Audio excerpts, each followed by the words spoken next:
Captain Zek stared at his scanner screen. The numbers made no sense. His 4 eyes blinked rapidly as he checked the readings again. Impossible, he whispered. His crew of alien salvagers floated around him in the small ship. They had been searching the dead asteroid field for 3 days. Nothing but rocks and space dust. But now, hidden behind a massive asteroid, something incredible appeared on their screens. "Captain, what is it?" asked Nira, his second-in-command. Her blue skin turned pale as she looked at the scanner. "It's a ship," Zek said slowly. "But not just any ship. Look at these readings." The crew gathered around the scanner. What they saw made them all gasp. The ship was huge, bigger than their home station. Its hull showed signs of damage from things that should have destroyed it completely. Acid burns from the poison clouds of Melkor Prime. Radiation. Scars from the death storms of Vex 7. Ice crystals from the frozen hell of Omega Dark. "Those are Class 15. Deathworld markings," whispered Torque, their engineer. His tentacles shook with fear. "No ship can survive those places." "Nothing can." Zex nodded grimly. Class 15 Deathworlds were planets that killed everything. Even their advanced civilization had tried to explore them once. The expeditions never came back. Not even their strongest warships could handle those nightmare worlds. But this ship did survive, Zek said. And if the legends are true, anything that survives a Class 15 Deathworld is worth more money than we can count. The crew looked at each other with excitement. They were simple salvages. They collected old metal and broken machines. But a Deathworld ship? That was the treasure of a lifetime. "Sir, I'm detecting something strange," said Pip, their youngest crew member. She was good with computers. "There are symbols on the hull. Language markings." "Show me," Zex ordered. The main screen lit up with a close image of the ship's side.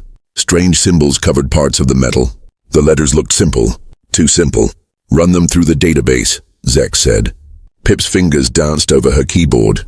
After a moment, she looked up with confusion. "Sir, the computer says these are human symbols." The entire crew went silent. Then they all started talking at once. "Humans? Those primitive creatures? They barely have spaceflight. They live on one small planet. Their technology is thousands of years behind ours." Zex raised his hand for silence. He stared at the screen, thinking hard. Humans were known throughout the galaxy as a young species. They had just started exploring space. Their ships were slow and weak. They had no advanced weapons or shields. How could humans have anything to do with a Class 15 Deathworld ship? "Maybe they just found it," suggested Nira. "Maybe they're inside, hiding. Or maybe they're dead," added Torque grimly. "Only one way to find out," Zex decided. "Scan for life signs." Pip worked her magic on the sensors. The results made everyone's eyes widen. "Captain," she said in a shaky voice, "I'm detecting life signs all over that ship. Dozens of them, maybe hundreds." "What kind of life signs?" Zex asked. "The readings are strange," Pip replied, frowning at her screen. "They match human biology, but that can't be right. The energy readings show they're moving around normally, playing. Some are even sleeping." This was getting stranger by the minute. If humans were on that ship, they should be either dead or dying. Class 15. Deathworld ships were full of radiation and poison. Nothing could live on them safely. "Sir, there's more," Pip continued. "The ship's life support systems are running perfectly. Air is clean and fresh. Temperature is comfortable. It's like they turned a death trap into a home." Zex made his decision. "We're going aboard. Prepare the docking tubes." "Captain, are you sure?" Nira asked nervously. "What if it's a trap? What if those humans are dangerous?" Zex laughed. "Dangerous? They're humans.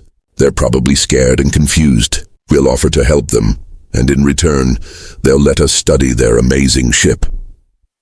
As their small vessel moved closer to the massive Deathworld ship, Zex started dreaming about the money they would make, the technology they would discover, the fame they would gain for finding such an incredible treasure. But as they prepared to dock, something unexpected happened.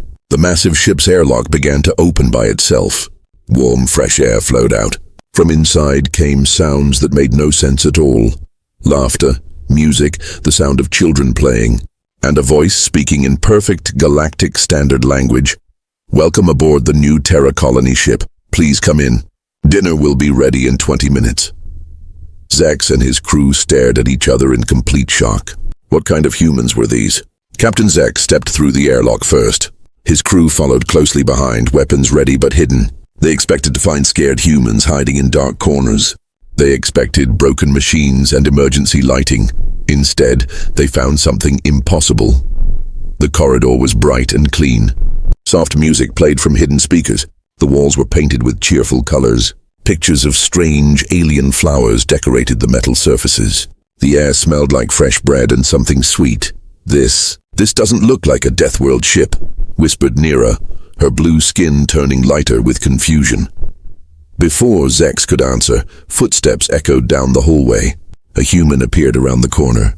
He was tall and thin, with brown hair and friendly eyes. He wore simple clothes and carried a steaming cup in his hands. "Oh, hello there," the human said with a big smile. "You must be our visitors. Welcome aboard. I'm Dave, head of engineering. You picked a great time to drop by." Zex stared at the human. Dave looked completely normal. Not scared, not sick from radiation, not wearing any protective gear. He looked like he was having the best day of his life. You live here?" Zex managed to ask. "Live here? We call this place home." Dave laughed. "Been sailing through space for about 6 months now. Best decision we ever made. Would you like some coffee? My wife Sarah just made a fresh pot." The alien crew looked at each other with wide eyes. "Coffee, wife?" This human was talking like they were visiting a friend's house, not boarding a deadly alien warship. "Follow me to the common area," Dave continued, walking down the hall. "The kids are excited to meet real aliens. They've been asking questions all morning." As they walked, more sounds reached their ears. Children laughing, adults talking, someone playing a musical instrument. It sounded like a party. They entered a large room and Zex nearly fainted. The space was enormous. Plants grew everywhere in hanging gardens. Children ran around playing games. Adults sat at tables eating and talking. An old woman knitted in a corner while humming softly. A man played guitar while a group sang along. It looked like the most peaceful place in the galaxy. "Everyone, we have visitors," Dave announced. The humans turned to look at them. Instead of fear or surprise, their faces lit up with joy and curiosity. "Oh, wonderful," said a woman with gray hair. "I'm Margaret, the ship's teacher. Are you here for trade? We have some lovely things from our travels." "Travels?" Talk squeaked. "What kind of travels?" A young human girl, maybe 10 years old, bounced over to them. "We've been to so many cool places. Last month we visited Hellfire Prime. The lava waterfalls were beautiful. And before that, we went to Scream Valley. The crystal caves sang the prettiest songs." Zex's 4 eyes nearly popped out of his head. You went to Hellfire Prime. For fun?" "Well, Daddy had to collect some fire crystals for the engine," the girl explained. "But we made it a family trip. Mommy packed sandwiches and we had a picnic near the volcano." "A picnic," Nira repeated weakly. "Near a volcano, on Hellfire Prime. The thermal vents keep the sandwiches nice and warm," added Dave helpfully. An older human man approached them. His hair was white, but his eyes were sharp and kind. "I'm Captain Tom Harrison. Welcome aboard the new Terra Colony ship. I hope Dave offered you refreshments." "Colony ship?" Zex asked, still trying to process everything. "That's right." Captain Harrison nodded. "We're explorers. Earth was getting a bit crowded, so about 3,000 of us decided to see what the galaxy had to offer. Find a new place to call home. 3,000. Pip gasped. "There are 3,000 humans on this ship?" "Give or take a few," the captain smiled. "We've had some births along the way. Little Tommy was born near the Omega Dark System. Healthiest baby you ever saw." Zex felt dizzy. Humans were having babies while traveling through Class 15 death worlds. They were treating the most dangerous places in the galaxy like tourist destinations. But how? He finally managed to ask. "How do you survive? How is this ship so normal?" Dave scratched his head. "Well, we built it to be comfortable. No point living in space if you can't enjoy it, right? The ship's AI handles most of the dangerous stuff. We just focus on living our lives." "AI?" Torque's tentacles wiggled with interest. "What kind of AI?" "Oh, she's wonderful," said Margaret. "Very smart. She keeps us safe and helps with everything. Would you like to meet her?" Before anyone could answer, a gentle female voice filled the room. "Good afternoon, visitors. I am Aria, the ship's artificial intelligence. Welcome aboard new Terra Colony ship designation NT7. I hope you find your visit pleasant and educational." "Thank you for the welcome," Zex said politely. "We're salvagers. We detected your ship and came to investigate. How lovely," Arya replied. It's been 47 days since our last contact with other intelligent life. The crew was beginning to miss conversation with non-humans. 47 days? Nira asked. Where have you been? We spent 2 weeks exploring the crystal gardens of Vex 7, Arya explained cheerfully. Quite beautiful, though the radiation storms were a bit intense. Then we visited the ice caverns of Omega Dark for mineral collection. The children enjoyed ice skating on the frozen methane lakes. The alien crew just stared.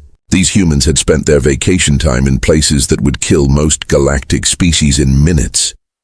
Suddenly, red lights began flashing. Alarm sounds echoed through the ship.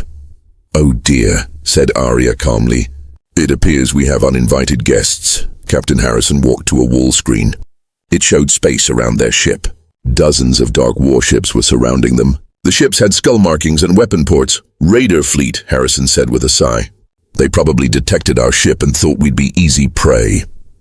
A harsh voice crackled over the communication system. "Unknown vessel, you are surrounded. Surrender your ship immediately or be destroyed. You have 30 seconds to comply." The human children kept playing. The adults kept talking. Nobody seemed worried at all. Captain Harrison turned to his alien guests with an apologetic smile. "I'm sorry about this interruption. We get a lot of pirates out here. Usually takes about 5 minutes to handle." He pressed a button on the wall. "Arya, please activate standard defensive protocols." "Of course, Captain," Arya replied sweetly.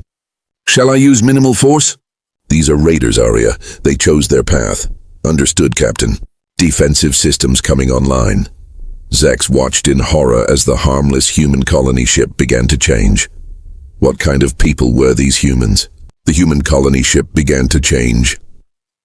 Zex watched in amazement as panels slid open along the hull. Hidden weapons appeared from nowhere. The ship's friendly exterior transformed into something that looked like a sleeping monster waking up. "Fascinating," said Captain Harrison, sipping his coffee while watching the raider ships on screen. "They brought quite a fleet this time." "Arya, how many ships are we facing?" 47 combat vessels, Captain," the AI replied sweetly. "Standard raider configuration. Plasma cannons, missile pods, and boarding equipment. Shall I classify this as a minor threat or a moderate threat?" "Let's call it minor," Harrison said. "We don't want to scare our guests." Zex stared at the human captain. 47 warships were surrounding them, and this man was discussing it like choosing what to have for lunch. The raider commander's voice crackled over the communication system again. "You have 10 seconds to surrender." "Our weapons are locked onto your ship." Little Tommy, the human girl who had talked about picnicking on Hellfire Prime, skipped over to Captain Harrison. "Daddy, can I watch the pretty lights this time? Last time you made me go to my room." "Pretty lights?" Nira whispered to Zex. Harrison patted his daughter's head. "Not this time, sweetheart. We have visitors. Why don't you show our alien friends your drawing of the crystal caves?" "Okay." Tommy ran off happily. The raider commander was getting angry. "Time's up. All ships open fire." 47 enemy ships fired at once. Plasma beams and missiles filled the space around the human vessel. The alien salvagers expected to see the colony ship destroyed. Instead, something impossible happened. The attacks simply disappeared. "Energy shields at full power," Arya announced calmly. "All incoming fire absorbed and converted to ship's power reserves. Thank you for the free energy boost." The raider commander's voice sounded confused. "What? How did they?" "All ships maximum firepower." "Destroy them." This time even more weapons fired. The entire raider fleet emptied their weapon systems at the human ship. The space around them lit up like a star-going supernova. The humans didn't even look worried. Margaret continued knitting. Dave kept drinking his coffee. The children kept playing their games. "Arya," Captain Harrison said quietly, "I think it's time to respond." "Of course, Captain. Shall I use the courtesy warning shots?" "Yes, but make them count."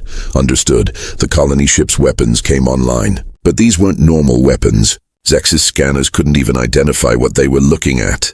The energy readings broke his instruments. "What are those?" Torque gasped, staring at the weapon systems. "Oh, those," Dave said proudly. "We built them ourselves. The main cannons use compressed matter from neutron stars. The smaller guns fire crystallized energy from black holes. Pretty neat, right?" Zex nearly fainted. You weaponize black holes?" "We had some time to kill during the long flights. Dave shrugged. Engineering keeps us busy. Arya fired a single shot. One raider ship simply vanished. Not destroyed. Not exploded. It just stopped existing. The enemy fleet went silent. "This is your first and only warning," Captain Harrison said into the communication system. His voice was still friendly, but now there was something else in it. Something that made even Zex feel cold. "You attacked a civilian colony ship. You threatened families and children. Leave now and we'll forget this happened." The raider commander's voice was shaking. What are you?" "We're humans," Harrison replied simply. "We're explorers. We're peaceful, but we're also very, very good at protecting our families." For a moment there was silence. Then the raider commander spoke again. "All ships retreat. Get us out of here." But it was too late. "I'm sorry," Arya said, and she actually sounded sad. "But you fired on children." "That's not acceptable." The colony ship's weapons fired again, not to destroy but to disable. Each raider ship found itself without engines, without weapons, without communications. They floated helplessly in space. "Arya will make sure they're picked up by Galactic Patrol within a few hours," Harrison explained to his guests. "We don't like killing, but we can't let pirates think it's safe to attack colony ships." Zex looked at the human captain with new eyes. "This is a colony ship?" "Of course," Harrison smiled. "What did you think it was? We thought..." Zex struggled for words. "The weapons, the shields, the technology. This is military grade. This is beyond military grade." Dave laughed. "Military? Oh no, this is civilian technology. We're just families looking for a new home."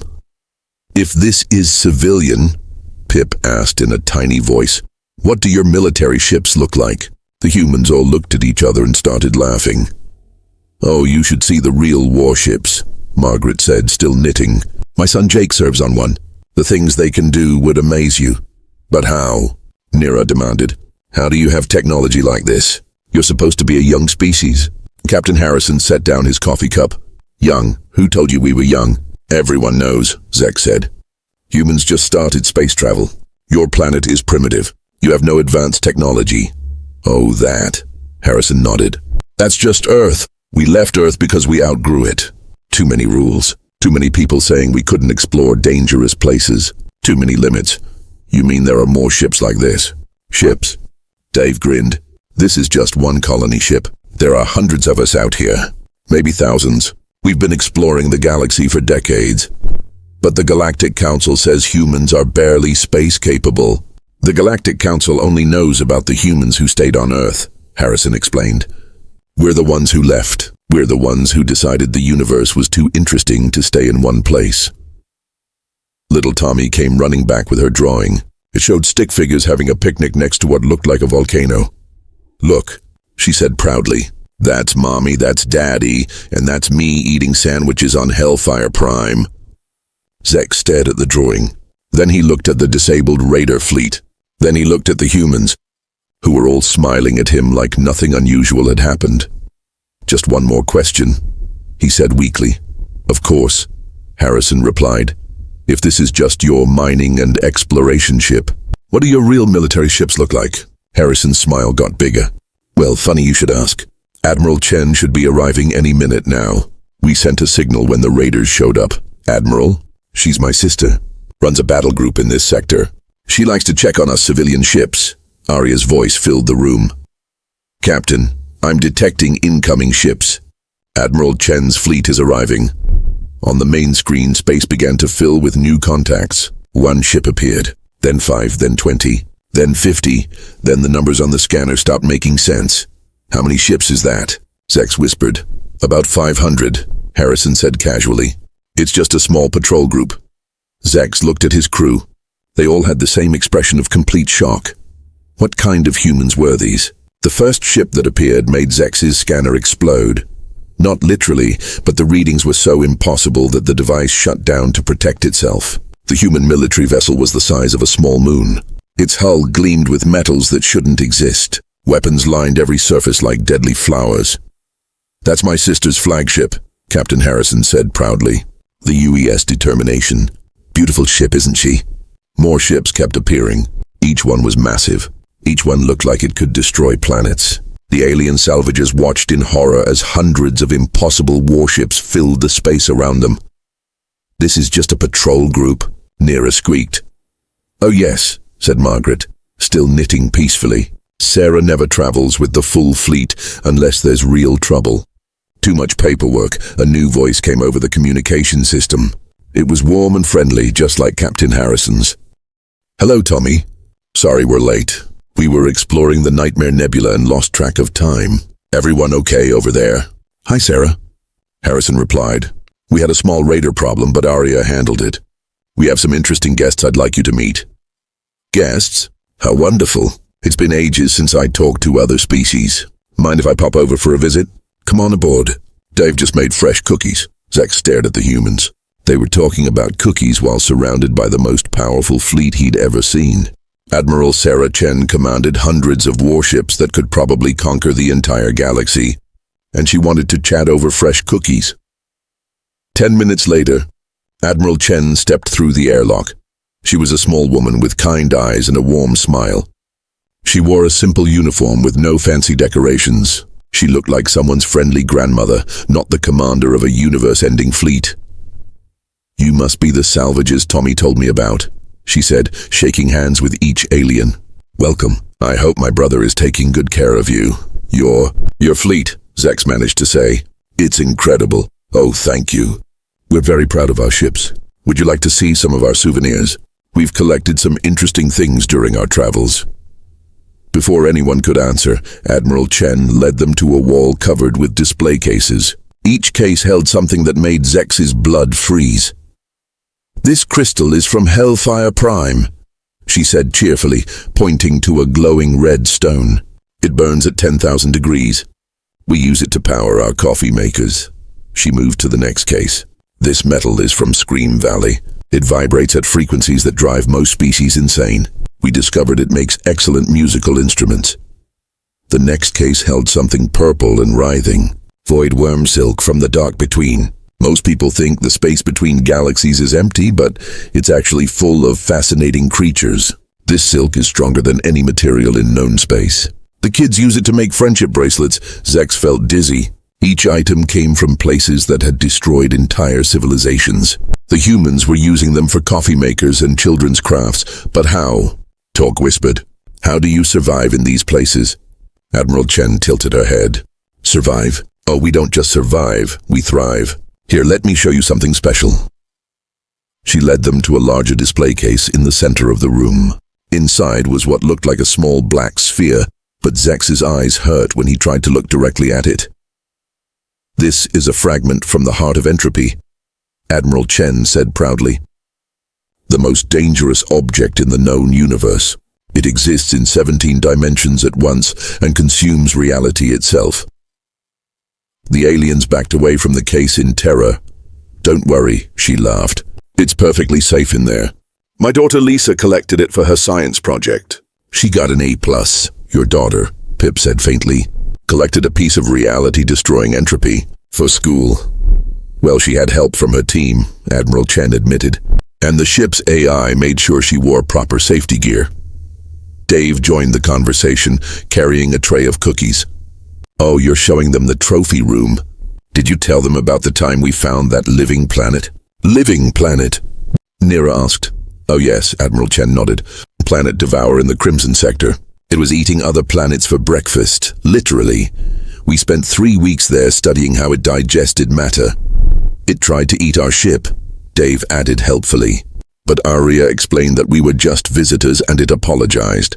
Lovely creature, actually. We exchange Christmas cards now. Zex sat down heavily in the nearest chair. His mind couldn't process what he was hearing. These humans didn't just visit the most dangerous places in the universe. They made friends with them. I don't understand, he said weakly. Why? Why do you go to these places? Why do you risk everything? Captain Harrison and Admiral Chen looked at each other and smiled. Because they're interesting, Harrison said simply. Because no one else can, Chen added.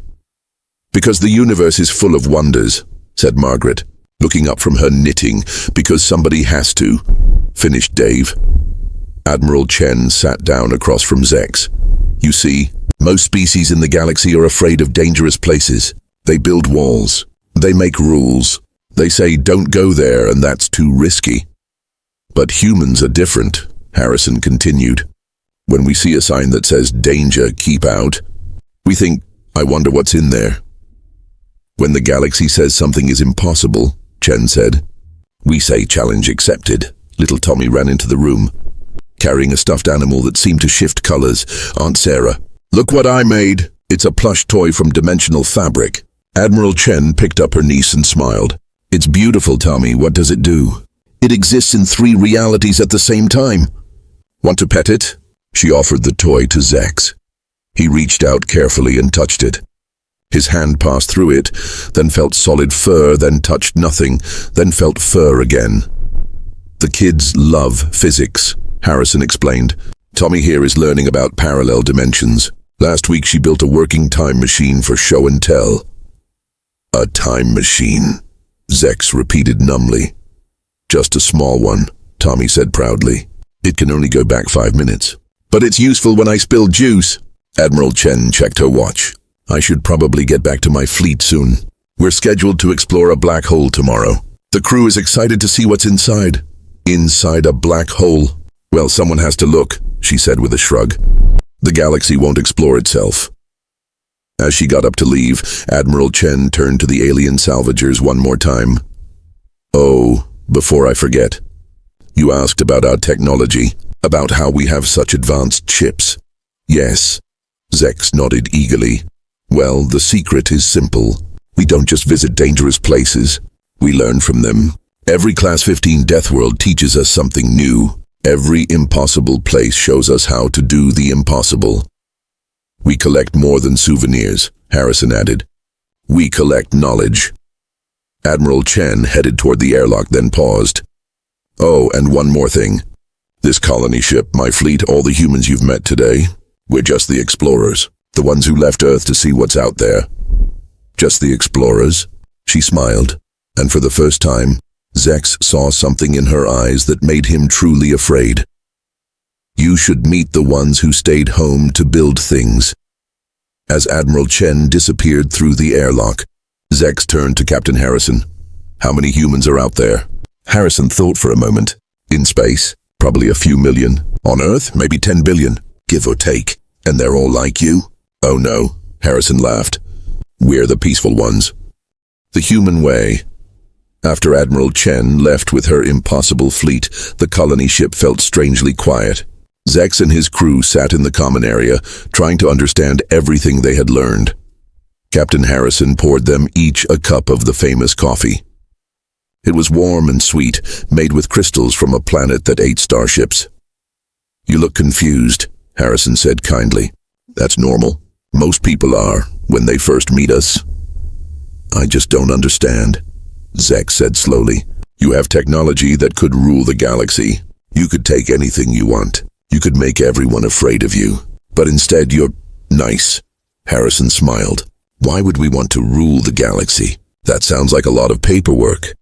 But the power you have is meant to protect people," Margaret said, looking up from her knitting.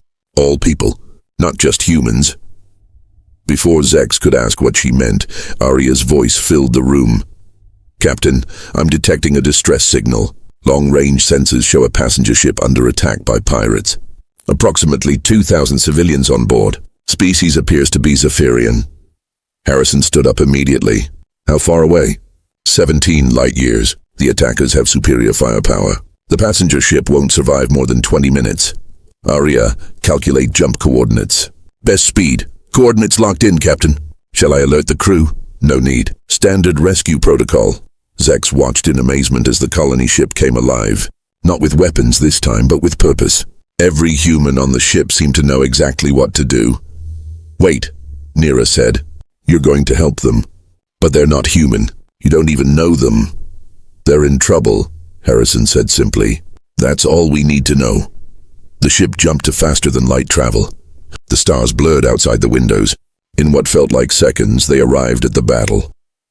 On the main screen, Zex could see the passenger ship. It was damaged and surrounded by pirate vessels. The pirates were playing with their victims, taking their time. "This is Captain Harrison of the human colony ship New Terra," Harrison said into the communication system. Pirates' vessels, you will stop your attack and withdraw immediately. The pirate leader laughed over the radio. One human ship. We have 20 combat vessels. You're outnumbered. Actually, Harrison said calmly, you're outnumbered. Arya, please show them. Space around the passenger ship suddenly filled with human ships. Hundreds of them. They had been invisible until now. Admiral Chen's voice came over the radio, warm and cheerful as always. Hello again, brother. We were in the neighborhood when we heard the distress call. Thought we'd help. The pirate leader's voice cracked with fear. How did you get here so fast? We never left, Chen replied. We've been following your fleet for 3 days, waiting for you to try something like this. Following us? Oh yes, we got reports that you were attacking civilian ships. We couldn't let that continue. Captain Harrison turned to his alien guests. You see, this is what we really do out here. We explore, yes. We collect interesting things, yes. But mostly we protect people. Protect people? The galaxy is a dangerous place, Margaret explained. Pirates, raiders, hostile aliens, natural disasters. Someone has to keep the peaceful species safe. Little Tommy tugged on Zex's sleeve. Want to see something cool? Watch this. On the screen, the human fleet was surrounding the pirates. But instead of destroying them, they were doing something else. Beams of light reached out from the human ships, and the pirate vessels simply stopped. Stasis fields, Dave explained proudly. We don't like killing people, so we just freeze them in time until the authorities can pick them up. But what about the passenger ship? Pip asked. Watch, Tommy giggled. Other beams reached out from the human ships. Where they touched the damaged passenger ship, the metal began to heal. Broken parts grew back together.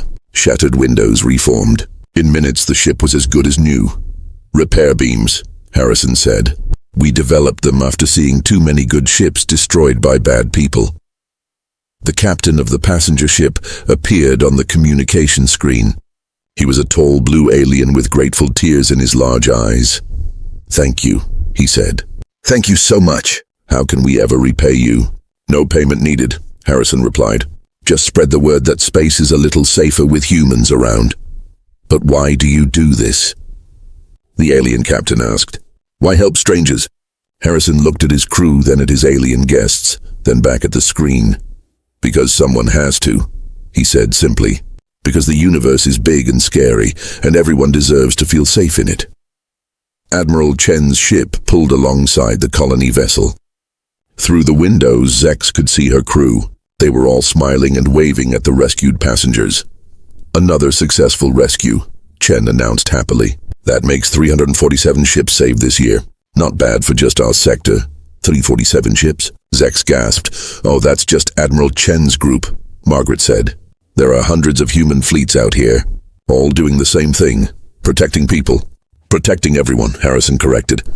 Pirates, slavers, hostile empires, natural disasters, dangerous alien species that don't know better. We keep an eye on things. As the rescued passenger ship prepared to continue its journey, the alien captain sent one final message. Captain Harrison, I have to ask. We've heard stories about humans. Some say you're dangerous. Some say you're primitive. What's the truth? Harrison thought for a moment. The truth is, we're just people trying to do the right thing. We explore because we're curious. We protect because we care. We help because someone should. And if someone threatens the people you protect? For a moment, Harrison's kind face grew serious. Then they discover why the dangerous places in the universe fear us. As the passenger ship jumped to safety and the pirate fleet was towed away by galactic patrol, the human ships began to disperse. Admiral Chen's fleet faded back into invisibility. The colony ship prepared to continue its journey. Where will you go now? Zex asked. Oh, we heard about some interesting stellar phenomena near the Andromeda border, Harrison said. Thought we'd take a look. The kids want to see if we can make friends with the plasma beings that live there. Plasma beings? They're supposed to be very dangerous, Tommy said excitedly. They eat spaceships, but I bet they're just lonely. As Zex and his crew prepared to return to their own ship, Harrison walked them to the airlock. Thank you for visiting us, he said warmly. It's been wonderful meeting you. Thank you for showing us everything, Zex replied. I understand now. Understand what? Why the universe feels safer than it used to. It's because of you. Because of all of you, Harrison smiled. We're not heroes. We're just neighbors. As the alien salvage ship undocked and flew away, Zex looked back at the massive colony ship. It looked peaceful again, just a home carrying families through space, but now he knew the truth. Humans hadn't conquered the galaxy with force. They had conquered it with kindness. They had made the universe their home, not by taking it, but by protecting it. They were the guardians nobody asked for, but everyone needed. In his final log entry, Zex wrote, "Today we met the humans. They are not what the galaxy thinks they are. They are not primitive. They are not dangerous. They are not conquerors." He paused, then smiled as he typed the final words. "They are hope." Far behind them, the human colony ship New Terra continued its journey toward unknown wonders, carrying families who treated the impossible as everyday life, and who saw the universe not as something to fear, but as something to love. And in the vast darkness of space, hundreds of other human ships did the same, keeping watch over a galaxy that was safer because someone cared enough to make it so. The universe was in good hands, human hands.